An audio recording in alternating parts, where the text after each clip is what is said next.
Going? All right, so what this is about. I really was interested way back before I even looked at your videos and had a little idea who you are, that Wojtek said, hey, would you do what you do every day over here at Columbia College, which is talk about media and ethics in a class of creators. Now, media and ethics, I realize, is not the sexiest thing to talk about, especially when it's the day before the last day. But actually, it's the best day to kind of deal with it because you're creators. You are creators. If you think about that title, you are the YouTube creators. Have you used that in conversation? Have you said I'm a YouTube creator? Have you? Has everybody done that? What does that word creator mean to you? Do you understand that what a powerful word that is?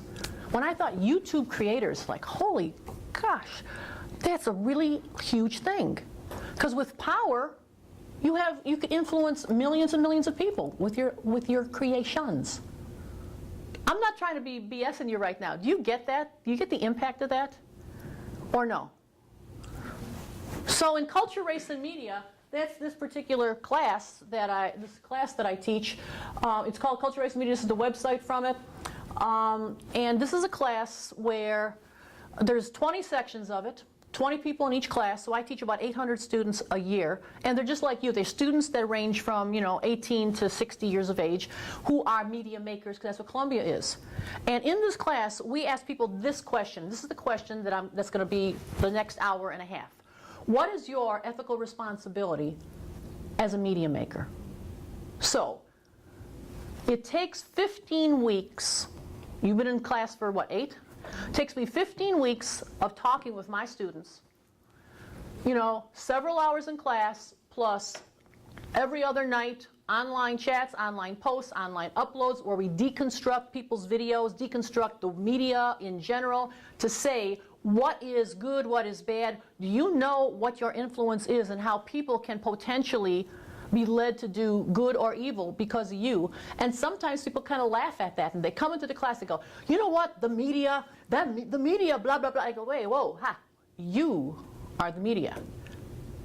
Now, most powerful media there is.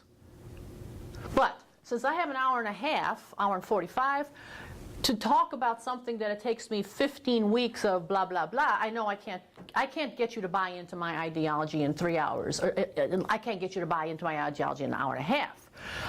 If I was so good, I should be asking one of you to put me on TV like for a televangelist thing, and I could get people's money. Because it's impossible. So all I'm going to do is ask you a lot of questions. So that's why when you're looking at me like this right now, when I ask a question, I'm actually looking for an answer. How's that for a concept? Holy crap. So, have you ever thought about this, maybe not in these same exact words? What is your ethical responsibility as a potential or as a media maker? Have you thought about that? Where in your pre-production process do you think is this something that could influence somebody?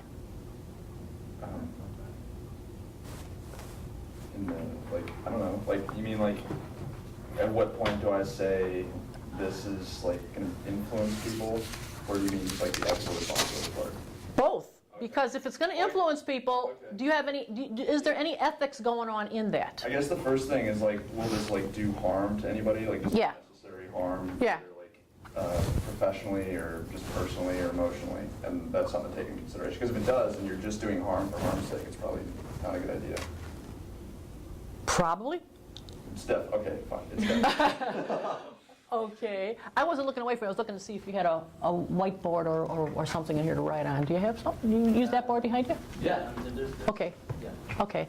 Not for right now, just for in a minute. All right. So under what categories could these things fall? I'm going to show you if it's running. Let's see how fast things are going to load. This will give me a test today. In our Culture, Race, and Media website, see, this is the website. It goes through all. You all can look at it later on, even though I know you're not going to. We deconstruct media. And we deconstruct media so that we're able to see whether or not we understand where people have learned from. If you've learned from something, you're going to probably do the same thing afterwards. We all do some copying before we get our own creative stuff going on. So let's just see how in tune you are with what I'm going to be talking about today. Because it's noon, you just got up maybe. There's 14 clips in this class. On this video. It's only a minute. 14 clips that we deconstruct in the class. And let's see how many of you could catch them. And when we're finished with this, you tell me what you've seen. They're from films, television, commercials, online commercials, and video games. Okay, so let's see if you could pick these out. So what does ethics mean? What's right or wrong? They asked like, you know, when you get a PhD, you do a lot of studies. And one of the main studies was they asked a lot of college people what ethics are under 3 main answers that people give. Number 1, you hit on one of them already. You know, the difference between right and wrong. What's another idea? Somebody said something about morality. What's ethics? Ethics is morality? In other words, ethics is tagged to religion? Your priorities. Your beliefs. Your beliefs? Your priorities? Help me with that a little bit more, Andrew. How your viewpoint on stuff. Okay. Ethics could be different for everybody. Really? Then there could be no ethics if it's different for everybody, right? I mean, if it's different for everybody, then it's not a study of itself. I mean, because if your ethics and his ethics are totally different, then how can we decide on what's ethical? But it changes though. Yeah, like, I think there's not like one answer. If you look at like a society's ethics, or like a very blanket statement of what's like right in a certain time period, it's different than what's like a couple of 100 years ago, and that's still like an ethic. Or a social value could be like different. It's almost like, A set of rules like in working ethics, be on time, be regular, complete your assignments. You think that's ethical to be on time? Yes. I am Really? too ethical, but yes, it's ethical to be on time. Do you think it's ethical to be on time, Andrew? I think it's courteous. I don't know if it's ethical. Uh-huh. Uh-huh. What's one of the biggest stories in the newspaper right now? I'm giving you a prompt, y'all. Rupert Murdoch thing, okay? You don't have to know all the details, but you know that he's in hot water, you know that he's, you know, his empire is crumbling, and I don't know if you could read this, but one of the things it's talking about, if we look over here, the News of the World phone hacking scandal concerning President Obama's inviting hoodlums to his house and chugging 40s are the only fragments of Fox News' flagrant disregard for media ethics. Media ethics. Ethics is in the news a lot right now with what's going on with Rupert Murdoch. What's going on with Fox News? How they have used terms against our president, no matter what your politics is, that they've never used in previous presidents. And so from many of our points of view, mine, no doubt, and I'll put it out there without even hiding, is because I feel they do that just because they don't want a black man in office and they were trying to bring him down as much as they can. Because we could say that George Bush was stupid, but they have never done the things that they have done with Obama, with President Obama, as far as the name calling that they have done in the way that they have done it. And this whole thing of trying to always bag him into something not American. This is the thing about ethics. So whether or not you go into Andrew's answer about everybody has different ethics, maybe for you it's ethically important to be on time and it isn't for you. But ethics is deeper than that, you know? Because ethics is something that you will go to jail over. And, you know, most of the time you ain't going to get locked up for tardiness, you know? Even though it's part of the framework. So let's talk about what ethics isn't. Ethics is not about what's right and wrong alone, because it can't be based on just an individual's idea. It could have some framework in it. It can't be based on religion, because aren't atheists ethical too? Can't a person who's an atheist be ethical, or who doesn't believe in a God? Or agnostic, as most of my students tend to claim they are lately. It goes through cycles. Or it really is not about the law either, because we have had laws. I mean, let's look at pre-Civil War slavery. That was a law, and that certainly wasn't ethical. To own a human being wasn't ethical, and yet that was a law of the country. A lot of the killings in wars are unethical, and yet the law permits people to kill other people during wars. I don't know what you feel about the death penalty. In my set of ethics, killing somebody in the death penalty doesn't exactly sit with my ethics, but the law allows it in many states. So it's not about the law either. So now all we know so far is what's not. So what is ethics? I have a handout for you I'm going to pass out in a couple of minutes, and it has, in case you feel like dealing with it, it talks about what is ethics, and I'm going to let you read it. But I want to talk more about the question thing right now. Ethics is a set of standards that you're going to have to decide if it's important or not.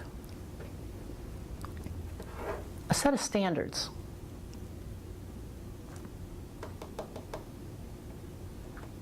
So, what has influenced you in your life regarding the important decisions you've made to help you come to a set of ethical standards?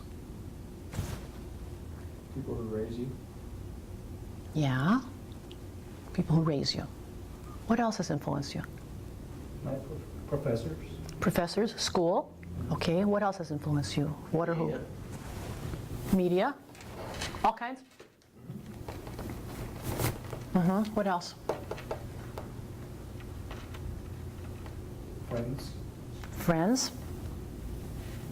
The environment you grow in. The environment you grow in as a whole. Anything else? Work. Work. Yeah. There's one that's kind of missing, which is kind of funny because it kind of proves the difference in age and things like that.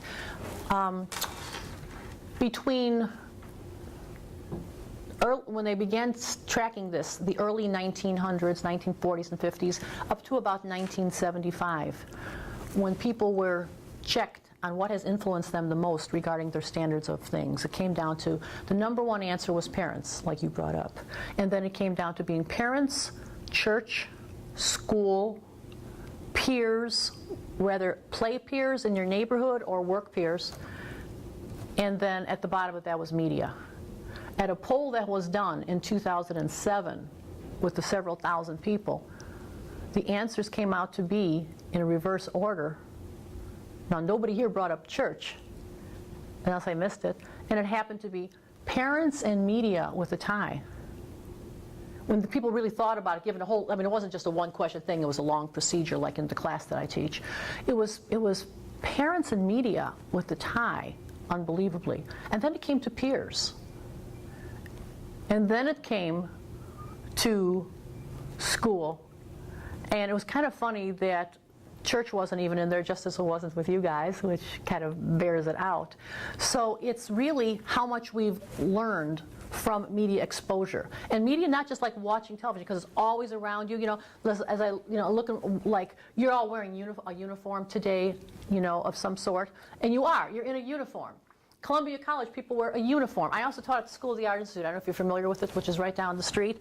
And y'all have a uniform, because the uniform is you're going to wear some kind of a t-shirt and some kind of casual shorts or jeans or something, because that is the way the people dress who are on TV or who would then come into your neighborhood. If somebody walked in here today and they had on like a button-down shirt and a tie and everything, we'd be like, hey, you going for a job interview or something? What's up with that? And I used to say to the art institute people, everybody had on a black turtleneck and black slacks. 9 out of 10 people in my class, because that was their artist uniform. And people don't even know it because you don't think about it, because you don't think, why am I going to put this on?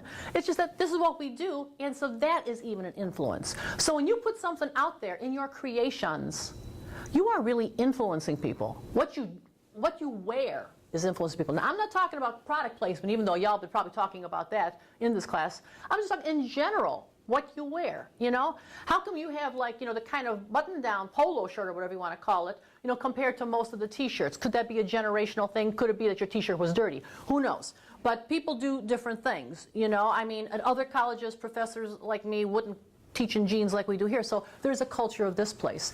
But it's not innocent, because whatever you do is going to influence somebody. So if we think that if I'm watching your stuff on your channel over and over again, and I think you're cool, inadvertently, I'm going to start emulating some of your stuff. Believe it or not. Because people are searching desperately for heroes, somebody to emulate. And that's what popular culture is about. And you're heroes, in a sense, that you don't even know. I can't drive this home strong enough. I want to show you a couple of things. I told you we deconstruct things in the class. Here's 3 really short commercials. Now these 3 commercials, we have deconstructed the hell out of them. You tell me if there's anything wrong with them, or if because they're funny and cute, they're acceptable. Just want to know your opinion. And your opinion isn't wrong, it's just an opinion. Okay, so now I'm sorry that you two are sitting together over here, because I'd like if you were mixed up among. Thumbs up, thumbs down in that commercial. Depends. Depends. Now, so you're afraid to talk to me because, you know, here's the lady in charge of ethics in the school. No, I really do think it depends. Depends what? On intent. Because I think that that's something that although, like, because we've had a few people come and talk to us about ethics and everything, and it seems that there's one part that's kind of like either not talked about as much, and I think that that's intent. Like, because most people, when they get mad at something like that or something like that, like, you don't know, maybe they intended, like, I'm not being serious, so they were trying to be, like, hyperbolistic, and they were just trying to, like, make it completely ridiculous for shock value so that you'd remember it. So if their intent was to literally say, yeah, we actually believe that women are whatever, then, like, yeah, that'd be kind of bad. But it kind of depends. Like, if they were trying to just go, because I've seen much worse things that were pulled off, and everyone was like, oh, it's okay, because they know who the company is. Yeah, well, I mean, and that's the whole thing. I don't know if you've heard this term before, and thanks, that's a really good observation, that, you know, we take in information, all messages have one of 3 ways we take them in. That's overt, subtle, and subliminal. You've heard that before? Okay, so I could show you a bunch of really overt commercials that are awful. You know, like you probably remember a couple of years ago the Paris Hilton, you know, climbing all over the car for their beef thing, or any Axe commercial. I mean, come on, give me a break. You know, I mean, unless you're 12, you're probably still not watching Axe commercials, but they're really sexist. We got to admit that. Okay, but I'm showing you things that are a little more subtle because I respect from seeing your stuff that I'm not going to hit you over the head with the easy stuff. So intent is an important word. I totally I'm down with that as well. But does that make it okay? No. Is it still influential? Yes. Because we buy into things and it's like, oh yeah, that's right, women, they ain't good with tools. They're terrible with tools. Yeah, that would be my wife. She'd be messing that up. So that's a bit of a sexist commercial. Now, no such thing as not planning it, like you said, because ad agencies put too many millions of dollars into that. Just because they plan it, just because it was purposeful, doesn't mean it doesn't have a hell of an influence on people one way or another. I'm showing you some more subtle ones. If you want some overt ones, I can show that too. This one is, and these are all ones that had, you know, lots of hits because, like, this one was Super Bowl, and we discussed the heck out of this one.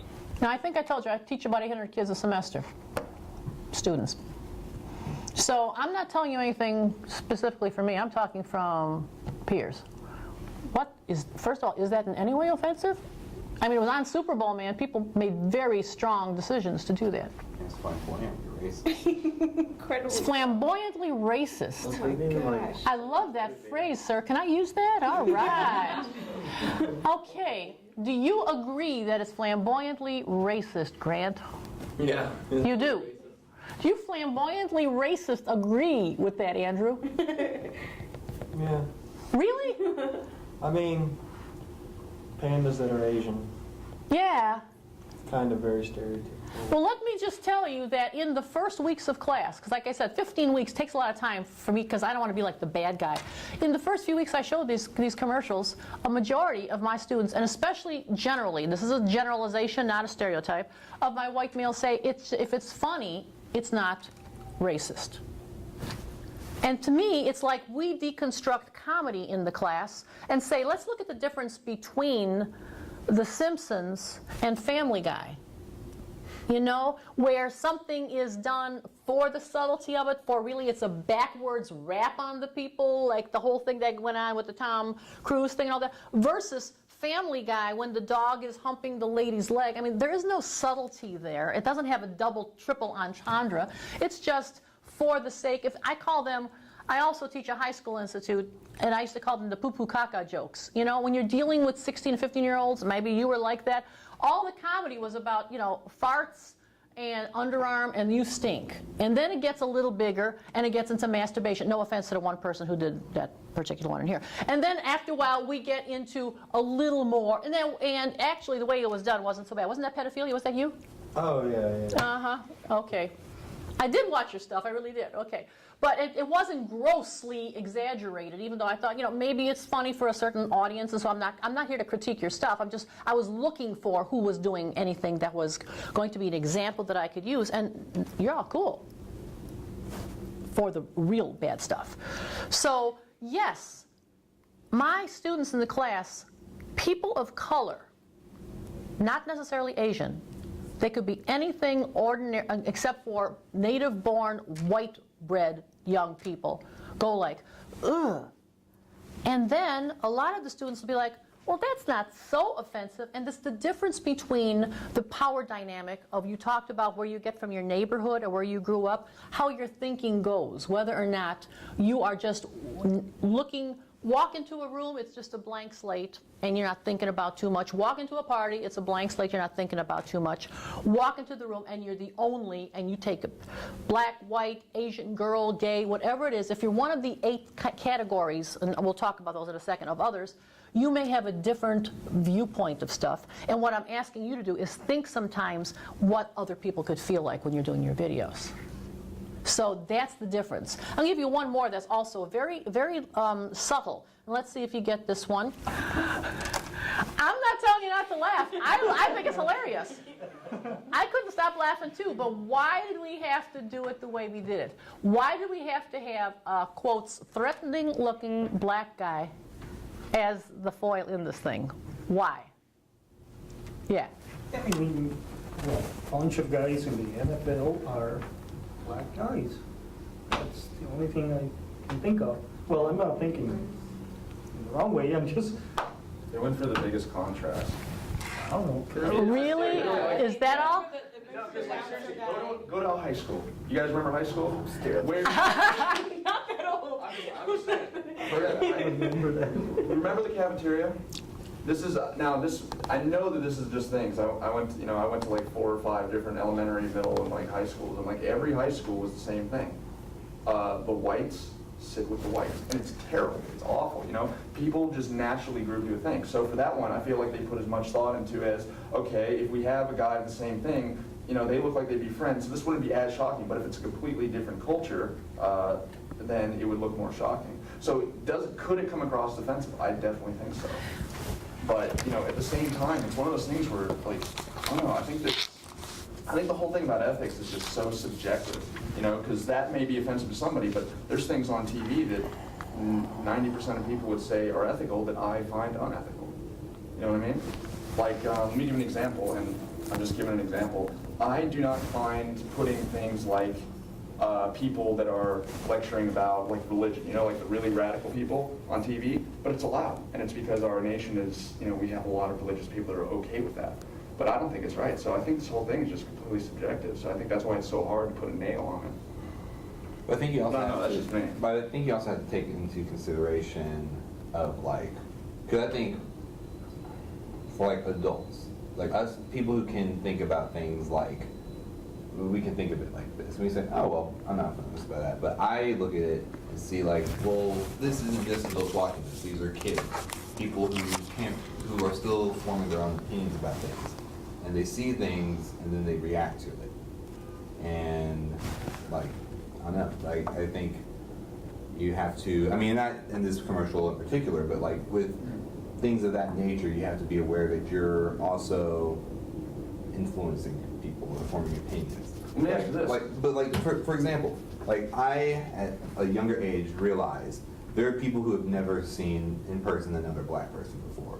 So whenever I hear people say, hey, like, you listen to 50 Cent, right? Or like, hey, you like rap music, right? I'm like, I mean, sure, I also love Weird Al. I also watch the Chipmunks, and like, I'm more than just like, but that's because of what they're exposed to and what they're influenced by. So they're like, oh, so this is how, oh, okay, so Asian Panda don't know how to do their business. That's what Asian people are like. Okay, that's, I get it. And you know, I don't know how many of you, I really love what you're saying, by the way, Ricky, right? And I don't know how many of you saw, if you watch Jon Stewart regularly, like he's like my idol, so I watch him constantly. And a couple of weeks ago, he even had, when he was interviewed, you know, on Fox News, and he was talking, are you liberal? He says, no, he's not talking about the liberal media, he's talking about the lazy media. And that really stuck in my heart when I heard that, because it's just what you said. You said a lot of quotes truths, as I call them, when students say these things, because they're what resonates with you. Do you go by Jeff or by Max? Tell me. Give me a name. Okay, Max. So that is your truth because that's where you came growing up. And what I try to say is I don't want this to be like a white male bashing class. And again, you can't trust me or get this from me in an hour compared to 15 weeks because most of the people hate the class the first 5 weeks, kind of feel comfortable the next 5 weeks, and they say it's the best thing since sliced bread in the last 5 because you have to first kind of go through a deconstruction of your own self.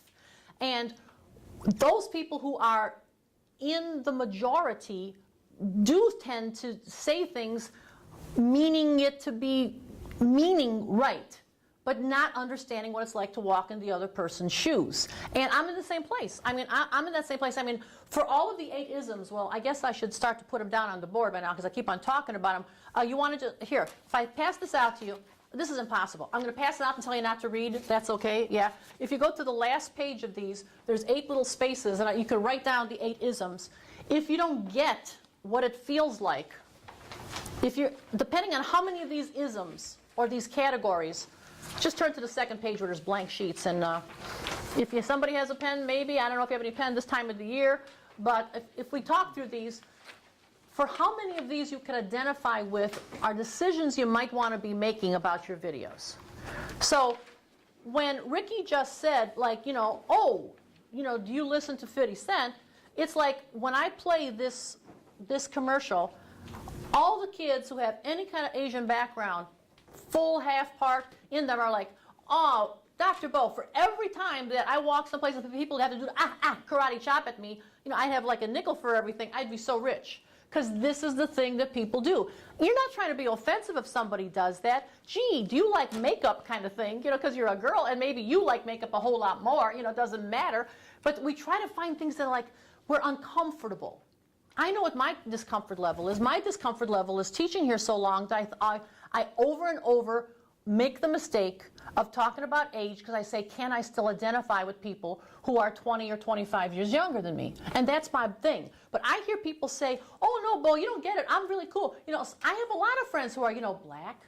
And they drop their voice. They don't say, I have a lot of friends who are black. They go, I have a lot of friends who are, you know, black. And so I know people who are, you know, gay. It's like the way they say it, it's like you're worrying. And so I don't want this to be like I'm attacking you and I want you to be afraid to say what you could say. I would like you to say stuff that you could say and it'll be kind of stupid, and then we can say, yeah, and that's what everybody does, and that's what we got to get out of. So ethics is about having a solid set of principles that you don't have to worry about it, and it's going to be like an internal compass. So when I talk about the 8 isms, I didn't make these up. This is like in diversity speaking. You might have had a diversity class once I talked about that. So if we're going to talk about categories, either that you have to put on a list, like if you're applying for a job or school or something, or it's categories that other people bag you in. What are the most common ones? If we're going to only go for 8, what's the first one that sticks out to everybody? We're talking about it. What's the name of my class? Culture, Race, and Media. What's the thing on the bottom of that sheet? What's the word staring at you? Hey, yay! All right. I knew you guys didn't need a lot of prompts. I stuck that one there just in case. So we're talking about the 8 isms. Okay, so race. So you want to think in the work that you're doing, is there anything racially offensive? Or your word intention is really, really important. If it is, then you know what you're doing. Maybe that's what you're going for. I am not your mama. And I'm not going to tell you what you should do and what you shouldn't do. That is not my job. I don't want that responsibility. I asked you, and I'm going to ask you 4 more times in the next hour. What is your ethical responsibility, young man and young lady, as a media maker? So ethically, do you want to go there and be racially offensive? You go there all you want. You go, girl. But you need to know what you're doing. That's the deal. What's another one that's like race, and people usually forget this one, is called ethnicity. You know the difference between race and ethnicity? Help me. What's the difference between race and ethnicity? Ethnicity. E-T-H-N-I-C-I-T-Y, if you're writing it down. Ethnicity. So where your family's from? Kinda. Your cultural background, I guess. Kind of your cultural background. Good answer. What's your name? Charles. Charles. It's like the difference between race and ethnicity is this. Okay, your race. You're black, you're white, you're Asian. The whole Latino Hispanic thing is just really a big bugaboo, but anyway, we say that, okay? But your ethnicity would be, if you're white, you might be Polish or Swedish or German or Irish or Italian. If you're black, you might be African American, you might be Caribbean, you might be Dominican, because I don't use African American unless somebody in my class says to me, I'm offended by the word black, because there are too many black folks who ain't from Africa, and that's sort of like, but I'm not the one to make that decision. If a person who's African American says, I prefer that, I will call him that. But we're talking about the difference in ethnicity and race. If you're Asian, you could be Chinese or Hmong or Indian or a whole lot of things we don't think of. And you know, if you're somebody who happens to be Vietnamese, you don't want to be called Chinese and Japanese just because we don't know the difference in how people look. So you want to ask, and that's the smartest thing to do. So don't you don't want to lump people, you know. So same thing that goes with if you are Latino or Latina, you could be from Guatemala or you could be from Spain. It's a big difference. You could be from Costa Rica, you could be from Mexico. Yes, sir? Actually, when I came here to the country, I stopped being white and became Hispanic. Yeah. And I'm like, You were white from where? from Mexico. From Mexico you were white, of course. And, Blanca. So that was a big shock for me. That I stopped being a race and became, I don't even know what that. No kidding. The Latino thing is the worst of all. Because, you know, and this, by the way, you know, race is a social construct. Anybody who's a person of color knows that. There's no difference. Your blood's no different. I mean, two people who are black and white would have more likely to have the same chromosomes in common than two white guys or two black guys. But this is something that came down from a real bunch of bad science and anthropology years ago. And we keep it for only one reason: political power. It's just a political reason. I tell everybody that I voted for the white guy who happens to have a black father.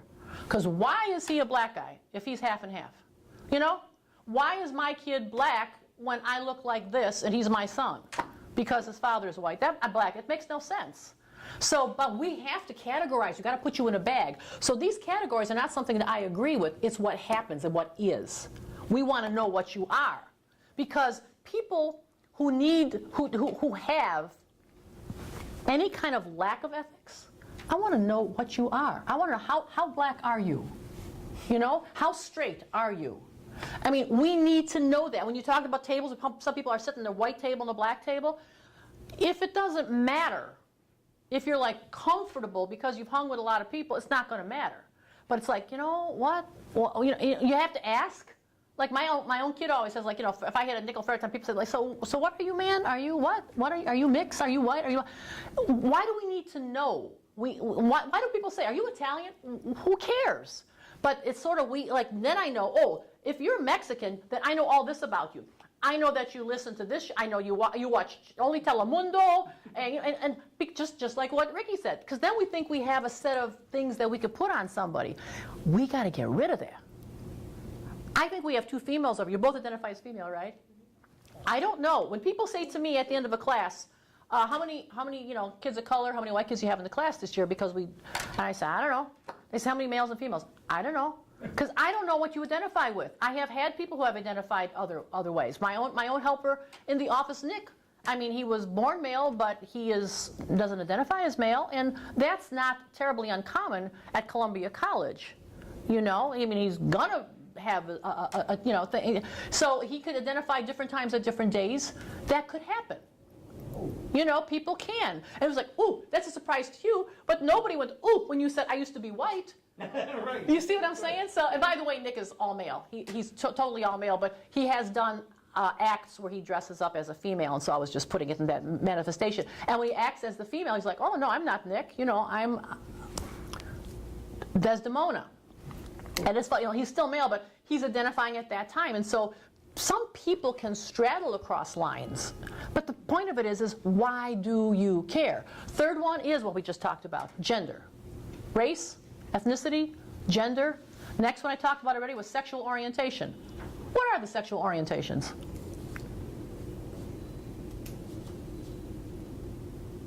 What are the different sexual orientations? Do I have to go back to biology with y'all? What's that? Straight, lesbian, gay, transgender, transsexual, Bisexual, neuter, yeah. neutral. Uh-huh. So we have several different sexual orientations. Okay? Religion is another one. In this country, what's the predominant religion? Christians. Uh-huh. We will elect potentially a Muslim president before we'll elect an atheist, because we have a very strong prejudice and fear of atheists very often. This is kind of a blanket statement you could argue with. I don't know if I'm right. But I'm just saying that we are a very Christian country in general. You may not be, I may not be, but that's the power struggle. We talk about the Fortune 500, Christian people, whites, males, straights, everything we've talked about so far, and usually European white. Social class. Social class. What social class are you, all of you? Do you consider yourself upper class, middle class, working class, blue collar, white collar? Upper, lower, middle. Upper, lower, middle? And that's probably a good answer, because what you are right now and what your parents are might be totally different. You might come from rich parents, but you're eating cat food now because you're a college student, or it could be the other way around. Could be you have poor parents, but you're on a scholarship. We think there's no class in America, but there really is. It's fewer than 5% of people get out of the class of their parents. We think there's this thing of going up, the bootstraps theory. That's pretty much a myth.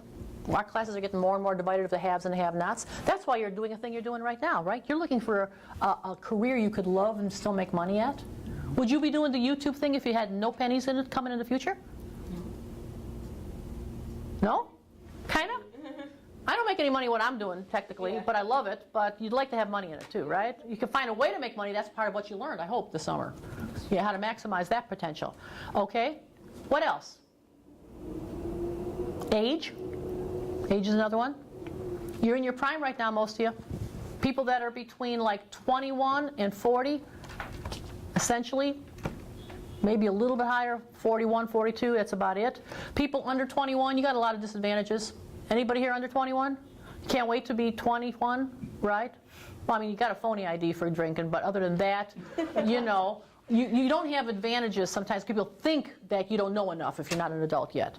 And if you're in your 20s and 30s, then people pretty much respect you and you get the power. Over that, they're kind of thinking maybe not so much. So age is a big thing. So people that are really in the big places are usually in their 40s. Sometimes if you're rich enough, if you're older, you can still have power. But a lot of things in the TV industry, which is where I work, you can't get jobs in writing if you're over 35 because they think you're not going to be able to work with the demographic, etc. Do we have our 8 now? We're missing 1. 2. We're missing 2? What are we missing then? Disability. Thank you. Ability, disability, I usually write it as. Because you saw the glee up there. Ability and disability. Anything else? What are the things that you should be careful about, that you should think about? Are you othering somebody by this? Race, ethnicity, social class, gender, sexual orientation, religion, age, disability. That's your 8. Now there's other things too, like really fat people have a problem. But that's part of other things that go along with social class and things like that. Education's a part of it. That goes along with social class. So if you are making a video and you take these things into consideration, you want to see if you want to do that overt, subtly, or subliminally. I'm going to show you a very old commercial. But this commercial won the DGA award. You know what the DGA is, everybody? The Directors Guild of America. It won the award for the best commercial of the year a couple of years ago. And I like to show this commercial because I want you to tell me what was the overt, the subtle, and the subliminal message. What are they selling in this commercial? Tell me what they're selling. Okay. Talk to me. What are they selling? Champagne. Covertly. They're also selling the life. Also selling a life? So yeah, that lifestyle of the amazing colors and the toes and everything. And you can have this if you buy this. Right. Great. What else? Come on, I haven't heard from a couple of your voices. What else? Was anybody offended by the commercial? No. I was offended that I'm not drinking champagne. Sorry, yeah, you're stuck with me here. I have a question. Wait, I want to know, nobody was offended. No? I have a question. Yeah. Did anybody else get the message that she was a coal lady? Oh my God. That's what I got. Because she's coming in, drinking the champagne, and at the end it says tonight, and then she's leaving. Like, okay, it was just tonight? Or is it? Wow. You guys, deconstruct this commercial for me. Who do you think the target audience is, Andrew? When they were made, this won an award, so they really put their time to it. Who do you think the target audience? People who give out awards. No. You know, they're selling champagne. They don't care about the awards. But that was a good answer. I like that's part of your comedy mind, it seems. Yeah. Male. People not in that class. People not in that class. Because it's like within reach, you know? Right. Because it's the people that are, you know, to the point where they could almost be there, but not quite. Right. They see that and they're like, oh, so all I was missing was the shampoo. Oh, let's go to the store, right? Well then. Yeah. And does anybody know anything about hot champagne? Unfortunately, no. Well, it's good that you don't because it doesn't make any difference. It's really cheap crap. You know, it's like one of the cheapest champagnes, you know, like $7.99 a bottle. It's not like something good. The target audience is males and females of lower class because they think they want to aspire to this thing. But the thing that I was talking about, subtle, overt, subliminal. So we got an overt message about this lifestyle. Y'all are right about that. We have a subtle message about you drink this stuff and you can have this life. We got a subtle, subliminal message over here where I just showed you intercourse. And I don't know how many, you saw that? How you dirty mind person? No, that's what I was hoping everybody, you saw intercourse for sure. There are two things that are offensive about this. One is that it was so sexual, this commercial. And the second thing is that it totally objectifies women. Because if you see this, the woman in the bottle, watch, the woman in the bottle are one and the same. As the woman opens her cloak, I mean, I could deconstruct every second of this, but like as I said, we don't have time today. But watch this. As she opens her cloak, the bottle opens. This all happens at the same time. She and the bottle are one and the same. Mm-hmm. So what we have over here is this is sexual intercourse. This is orgasm. This is penetration. I mean, come on. This is like almost Monty Python. Well then. You see it now? Yeah. And then, as Federico very, very astutely pointed out, he doesn't even give her a ride home, damn it. You know, so she's like, you know, Walk out. she's just gone. She ain't nothing. No matter how beautiful she's dressed, but what did we do? We put the classical music, the opera music. So it doesn't matter. But these are the kind of things that if you're young and watching it, you're like, I could get lucky with this champagne because this is what really, really, and that's an old-fashioned term, but this is really what the real experts, that doesn't matter. But my PhD happens to be in media analysis, but I also have a degree in cultural psychology. So I'm the kind of person that they talk to me about these things, but I don't want to work for the evil empire any more than you probably want to, work for Microsoft. Maybe you do, I don't know. But those kind of things are the things that they purposely plan out.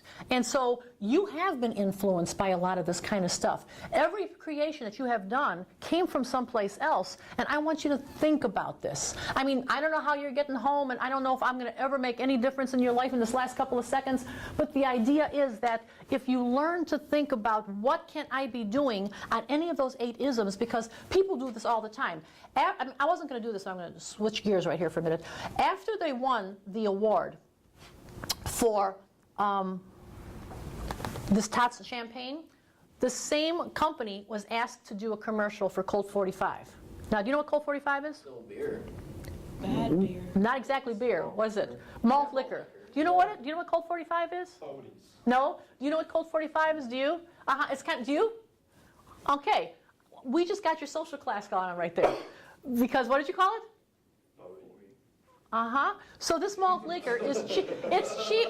See, I come from a blue collar background. Okay, so my blue collar background. My brother is a biker dude, and they'll drink Colt 45s all the time, along with the other people in that part of the neighborhood of Chicago where I am originally from. I'm a big professor now. I don't live there no more, but I'm still. Your roots are where you come from. So the idea is, I know what Colt 45 is, but a lot of people don't because you wouldn't be drinking that, But Colt 45, they asked the same company, I'm not going to name who this advertising agency is, they asked them to do it, and what they did by doing this is they took the same idea, and they said, we'll do it for Colt 45, but look how they changed it. Let's deconstruct this for a second. If I told you that the first one was kind of, offensive to women who would understand it. This one, obviously, is racist. I don't have to tell you that. What did they do different for Colt 45 than they did for Tot Champagne? Even though we acknowledge that Tot Champagne is cheap stuff. What do they do different? Different class, different, they used African Americans mostly instead of just all white, kind of European looking setting. They used more urban area. What symbols did you see? Metaphors. Street clothes. Junkyard dog, black stallion. You think of all these metaphors as being totally offensive metaphors that have been through the ages. Now, if none of you have any racist bone in your body, and I'm believing you don't and that I don't, you see a commercial like this, which I've been teaching from for 10 years, and you have that over and over in your head, things like black stallions, junkyard dogs, the alley thing, the dangerous black man, and we couldn't have it be subtle. It had to say, it works every time, because they're thinking, the people sitting around that table, and I'm telling you a fact from an inside person who was there, that they are thinking, well, these folks happen to need it more in their face, overt. They're not going to catch a subtlety. And nobody is saying, no, people, that's offensive. So you can't go by what the media is now and think it's okay. You have to come up with your set of ethics. So here's my big question to you right now. So, you want to be ethical. Don't answer me, but decide for yourself, what is your sellout point? It says it on that sheet too. So what is your sellout point? In other words, we could just play right now. You can answer if you want, you don't have to. Where would you go for money when it comes to your video? Would you agree, if asked, because you're all creators and you're really, really smart, would you make something that was against your ethical, moral compass for money? Maybe? Maybe not? Yeah, probably I would. Would you make, okay, that's good, that's good. See, because here's what you want to do. I'm asking you to think about this now because it's going to happen. The thing is going to happen. This question is going to happen. And if you think about it now, you'll be better prepared. Again, you're not my kid, and if you were, I'd love you the same either way. It doesn't matter. Would you make a violent, pornographic video? You wouldn't. How about just a video with nudity in it? See, I don't think anything's wrong with nudity, so I would. I think it's crazy in the United States that we allow people to do violent stuff, but if there's a nip slip, that's against But that's just because I am. But my ethics is that depends on what the nudity is doing. You wouldn't though. You're really sure? Okay. You said you would. Yeah, probably. Who would do like a sexy music video for money that had a lot of nudity and violence, with women in it? Like many of the, like even something that's stupid, but kind of stuff we see like Rihanna do or them. You would do a sexy, violent music video? You would? You wouldn't. Non-violent. Not violent. Violence against women. Under a pseudonym, maybe. I wouldn't let it run under my name, but.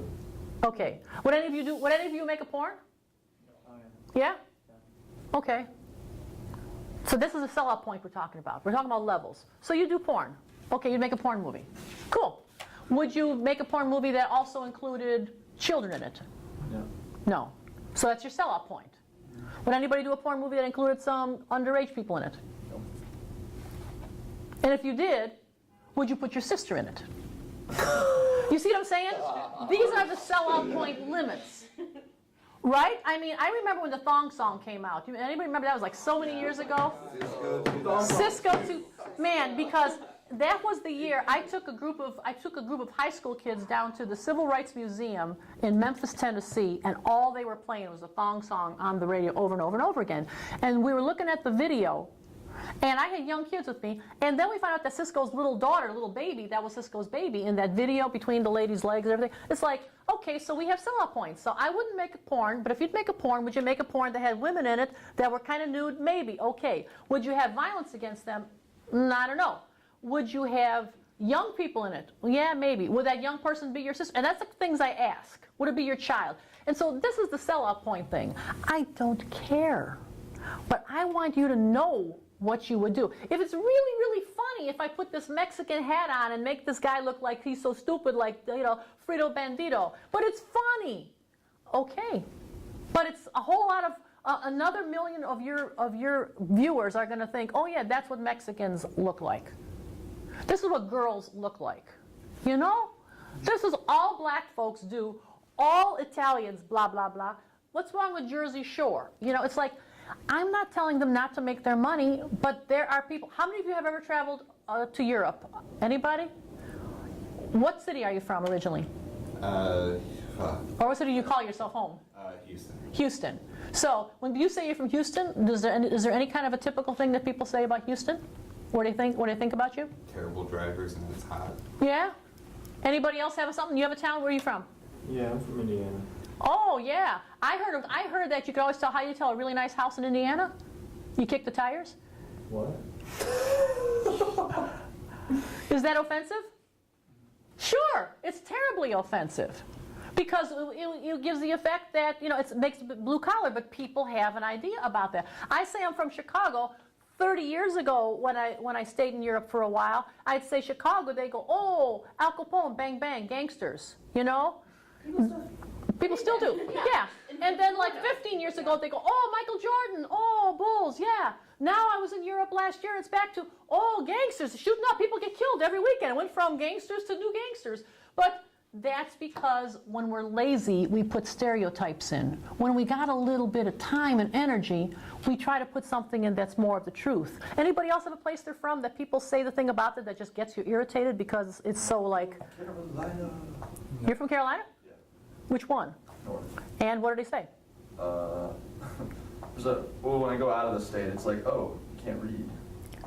Or like, you're probably married to your cousin. Like, no, that's South Carolina. I'm just kidding. Uh-huh. Where are you from? Originally Buffalo. No one says anything, but now I live in New York, and it's Ooh. yeah. Uh-huh, you're all that, huh? Uh-huh. Yeah, it's like, oh yeah, we're totally, you know, I'm walking here. And Yeah, yeah, yeah. that kind of stuff. Good. How about you, Gretchen? Doylestown, Pennsylvania. Does Pennsylvania have a rep?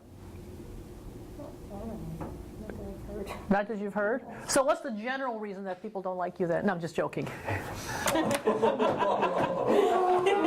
But you see, you smiled right now. But if I hear this kind of thing over and over, I wouldn't be a party to it, because you just don't know at what level. A lot of us laugh about things that, because you don't want to look like you're all cold and you can't take a joke. But over and over again, any kind of joke, if it's at somebody else's expense, isn't so funny anymore. Which brings me to a video I want to look at. Everybody has seen this. I think it's 85 million hits the last time that I looked. Okay. Now this might be something where you're going to really think I'm off base here. Anybody? This is 85 million at least, not to mention all the knockoffs. Cool? Funny? You like it? Was it good? I'm seeing you say yeah? Okay. I love it. You love it. Good. It's on my iPod. It's on your iPod? I downloaded it. Wow. Uh-huh. Yeah, right here. High five again. Yeah, yeah. It's inspirational. It's inspirational? How's it inspirational? He stopped someone from raping his sister. And He stopped someone from raping his sister. I'm glad you brought that up. Go ahead, Rick. I mean, I was just gonna say, like, afterwards, because like they say, like, okay, we're going to sell this song, but like all the proceeds, like half the proceeds are gonna go to the Antoine Dodson Fund, and then like afterwards, he was like able to like leave that neighborhood and buy a house. Yeah. That's the good story. And it came after a lot of people don't know about the bad side of it. They didn't do this out of the benefit of their heart. These aren't two nice guys who decided they wanted to do that because they're just so altruistic. No, they're running the business. Well, yeah, definitely, but they did do, Yeah. you know, thumbs up for justice, like the parts of their. I'm just asking us to think about, this is one of the few cases where, because they were called on it strongly, they came up with how to make lemonade out of some lemons. But you got 8 isms that you wrote down that we got to think about. And I want to think about the fact that you said he had a sister who was almost raped. And he called the police and nobody paid attention to him. And he called a television station and nobody paid attention to him for a whole day and a half. Then they come out and then nobody paid attention to that little story on the television either. until these dudes pick it up and say, hey, we could do this auto-tune thing. They found that little thing, and all of a sudden everybody's doing, how's your kids, how's your wife? But way before he ever got any money, what we had was two people in power. Now, go with me on this, because I know you're not going to like me, because I said, in an hour and a half, I can't do 15 weeks. I just want to plant the seed. Two people in power who were able to get a guy. One of the isms, he's black. He's powerless. He's a ghetto dude. Low class. He lives in a project. Gay. Another homosexual down on the list. All three isms that are really the biggest ones, except for female, that people could do something to, and he really didn't have any power to do anything about. I don't think if one of these guys had had a raped sister, number one, that the police wouldn't have come and nobody would have paid attention to it on the news. So we just took a bad situation, and because we made it funny, how's your kids, how's your wife, it got a lot of attention. But if you read a lot of the stuff that people posted directly after, saying like, how come Antoine Dotson's this big joke, when the fact of the matter, they still have never caught the guy, and all this kind of stuff happened. He was a big joke, and he was like, yeah, but people that don't have a lot of power want to have some face time. People want to be famous. That's part of why you're doing what you're doing, isn't it? Everybody wants to be loved, have people care about. Dotson's got like a little high out of doing this. And it was going on for days and days, and all of a sudden, how you guys are, hey, yeah, man. And at the same time, he's still sitting there in the ghetto. He's still sitting in his project. His sister is still traumatized. Nothing had happened. There was nothing, except it became a joke. And then people started to write in on the boards and everything, saying like, hey, what about Antoine? Is he getting any money out of this stuff? You guys are getting 50 million hits. And then, because it was looking bad for them, they said, oh yeah, well, we're going to cut Antoine in, and we don't even know the whole deal about it. And yeah, the story that came out on purpose, because so many people were against it, was, oh yeah, we're going to give him some money. And maybe Antoine got a house out of it now, and I'm saying this is a happy story. But we constantly think we have the ability to do something with somebody else's image and likeness. And he was never asked. He didn't sign a, can I do this? He never signed a release. They asked him point blank. And so those are things that are ethical. It came out good in the end, and I'm really glad that it did. And I'm not too sure that Antoine Dotson, knows what to do with his fame or his money, and if this is going to, maybe he could crash and burn afterwards. That's not anything that we could blame anybody for. But the idea, who had the idea that I could take this poor, black, gay, poor person and do what I want with his image, and how's your kids, how's your wife, has become really funny. Now, I had it on my laptop the first time too, because some of my students brought it to me way in the beginning and said, look what they do with this auto-tune. I'm like, that's clever. I'm looking at technically, and then all of a sudden I'm saying, whoa, is this ethically okay? And then we're like, is this ethically okay? And so that's what I'd like you to think about again. And don't get mad because I'm not preaching that it was even wrong for sure. I know, no, this was wrong to me. But I'm not saying you to agree with me is what I'm saying. I'm saying think about what are the ethics behind things. What if you're putting your mother, your sister, your brother in a video and everything like that? They'll go along with you. They want you to be famous. They want to help you out. What if you do with people that you don't even know? Now, we have all kinds of rules about who you could put in, who you can't, who needs releases.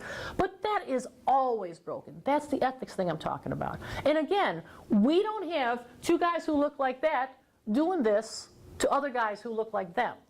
We could have girls look stupid. We could have people of any of those isms look stupid. We don't do this a lot unless somebody is doing it to themselves, which brought me to a couple of your videos. I have nobody in here, and I didn't look at all your work, so I don't know. I have nobody in here who I have anything to say that I saw anything unethical. Your videos were fabulous. I don't know if you all are familiar with a website that's called GodHatesFags.com. Are you familiar with that? Yeah? No. Are you looking at me like funny, like I'm joking? All right. Okay. That's crazy. Yeah. It's real popular. It gets taken down pretty regularly. It's by the, that crazy Westboro Baptist Church, that the ones that when the people, I actually went to a rally where they go to funerals, of people who were killed in Iraq and stuff. But GodHatesFags.com, you could go online and look it up. But they have all kinds of stuff on there, and they have songs. And this one, they have songs against gays, but they're done so well. And it's like, I used to be gay, but now I'm not. I used to be gay, and now I found the Lord. And I'm playing this in class to show these people. And I'm walking in the elevator going, da-da-da-da. It's like 3-hour tour. You know how you can't get rid of a thing? And the same thing happens to rumpa-pum-pum. I mean, it was like 20 years ago, because, my son is like almost 30 now. And I remember he and his buddies were in the back of the car, and I was driving them out to Great American Music Park, and they're singing, I'm going to sex you up. It's like, what are you singing? You're 9? I'm going to sex you up. These things go into our heads. It's not only the video itself, but it's the music and everything. And so we have to think, is this ethical? Now, does this mean we want to have a really white bread bunch of stuff? No. We don't want to have everything be pure and wonderful and nothing's funny anymore. But we want to think about the implications. If you're going to have something where you're saying, I'm going to kill somebody, let's see you kill somebody, and let's let the video and the message match. We're talking about when I'm going to kill somebody, and you smile and you laugh and you're singing about it and it's cool, and it gets a mixed message. We had study after study that says that video games are bad for kids and make them violent. I don't believe that. I don't believe that. I have seen, if you really read the studies, I bet a whole bunch of you have played video games. I bet somebody in here, at least one person, maybe not, we only have a group of like 10, have played World of Warcraft for like 10 or 15 or 20 hours. Anybody? No? I always have at least one kid in the class who's played it for 24 hours straight or something, I played one that's similar. Yeah, okay, something for like 18 hours, 10 hours. You ever do that? Yeah. Sure. I don't know how normal you are, but you seem like you haven't pulled out any kind of Uzi on me or anything so far, So the idea is, no, a video about violence will not make you violent. Playing video games will not make you want to kill somebody.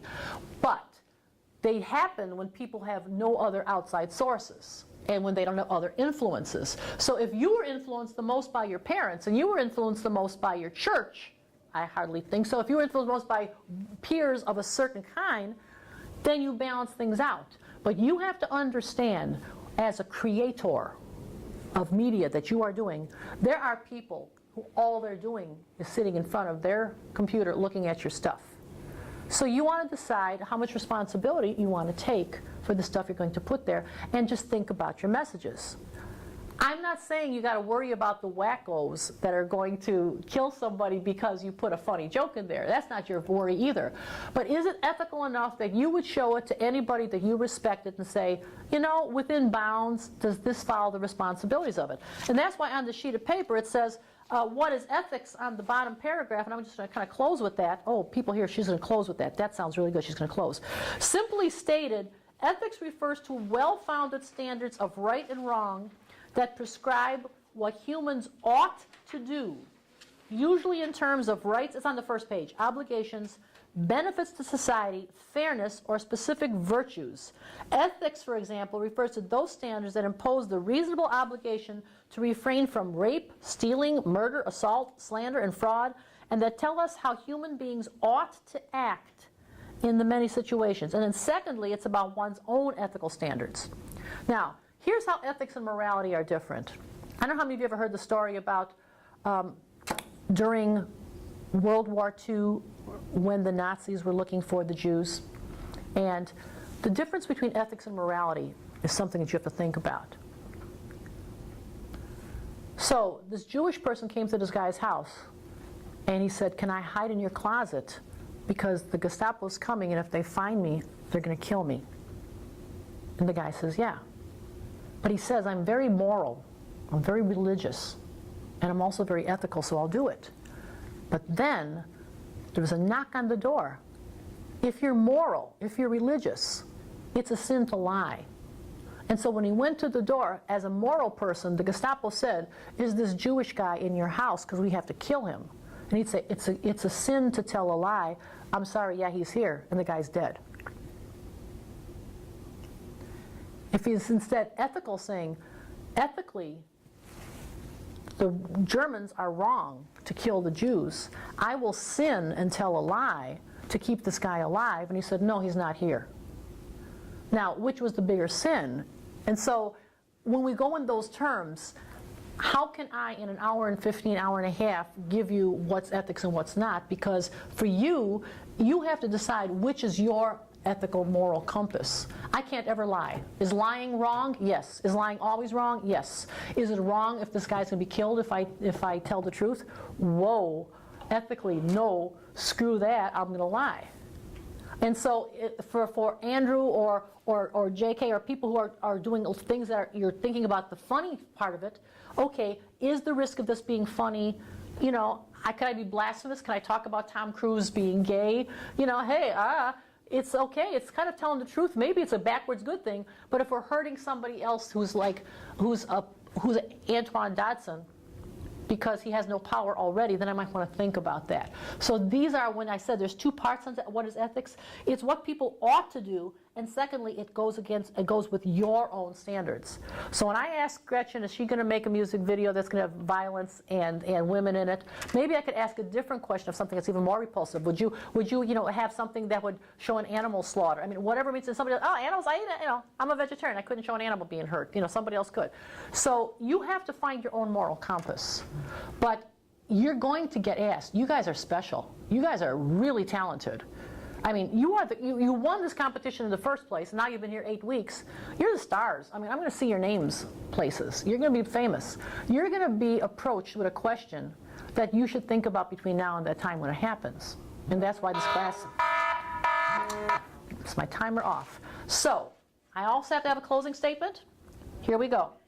Last question. When you were little, or even now, did anybody have a hero? Anybody want to answer who was their hero? My dad. Your dad. Nice answer. Nice answer. Who else? Who was your hero? Who was your hero? Anybody want to answer who's your hero? Anybody you looked up to? Who's the hero? Even now, sure. Oh yeah? Who was that? Shay Carl. Oh. How come? Mainly because he's huge on YouTube. Two, he's a great moral guy who's just how I want to live, kind of. Good. It's good to have. You need to have a couple of heroes.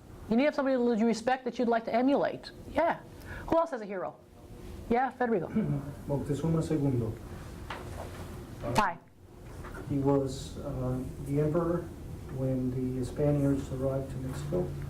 And he rather had himself killed, and he tried to deal with the thing, and he tried politics. He tried things that he thought it was the best thing for the people, but at the end he didn't give up himself. So he was killed, tortured, and killed. But Wow. it's a very nice story. So Good. I like him because he tried everything he could. Uh-huh. He thought it was good, and he had to find a balance between his beliefs, like you just said, because the belief was that the Spaniards were gods. Yeah. But at the same time, he saw through them and said, Yeah. these, Yeah. I gotcha. can conquer us. So, Yeah. but at the end, like you said, Editing your language, very nice. Okay. yes, he didn't give up. Anybody else have a hero? Got a hero out of one of you ladies? It's my grandma. Your grandma? Yeah. She, through the 70s, she traveled the world to tell everybody about the crazy stuff that was going on in Africa. Wow. Until about 3 years ago when she's like in her 90s now. She Wow. hurt her leg and she's like on a cane. But she started the YWCA in Malawi, in Southeast Africa. Oh yeah. And it's like, so now kids are getting scholarships. How in the amazing. country and like teaching. What's her people name? how to read. Her name, named after her, is Chengu Soyene Zabala. Wow. Wow. Any other hero?